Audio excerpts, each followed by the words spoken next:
లీలావతి మొదలా చెప్పింది, నాథ సంతానం కలిగితే వదం చేద్దామన్నావు, అది అప్పుడు అడిగితే అమ్మాయి పెళ్లిలో చేద్దామన్నావు, అది ఇప్పుడు అమ్మాయి పెళ్ళి అయింది కదా చేద్దాము స్వామి అంటే మొదలా అన్వేషణ చేశానట. అసలే ఆడపిల్ల పెళ్లి ఖర్చు బాగా జరిగింది, 16 పండుగ చూద్దాంలే, భగవంతుడు ఎక్కడ పోతాడు మనం ఎక్కడ పోతామని చెప్పేసి మొదలా నిర్లక్ష్యం చేశారట. ఆ సమయం లోపల కొద్ది రోజులు గడిచాయి. ఆ సమయం లోపల మామ అల్లుడితో కూడా కలిసి వ్యాపారం కోసమని రత్నస్థానపురం పట్టణం వెళ్ళారు. వ్యాపారాలు చేస్తూ ఉన్నాయి, బాగా లాభాలు వస్తూ ఉన్నాయి. ఆ లాభాల్లో చేరిన మామ వాళ్ళిద్దరు కూడాను భగవంతుడు భార్య పిల్ల ఇల్లు అన్నీ మర్చిపోయారు, నానా రకాలుగా అధిక సంపాదనలో ఉన్నారు.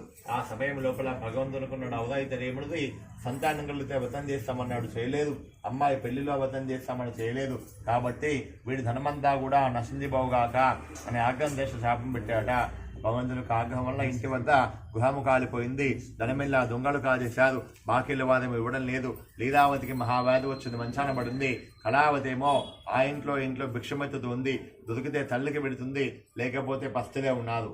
మామ అల్లుడు ఏ పట్టణంలో వ్యాపారం చేస్తూ ఉన్నారో అదే రాజుగారి యొక్క ధనాగారం లోపల సాక్షాత్ భగవంతుడే ఒకనొక మాయ దొంగలాగా వచ్చి కావాలని రాజుగారి యొక్క ద్రవ్యాన్ని దొంగతనం చేసి ఆ రాజభటంలో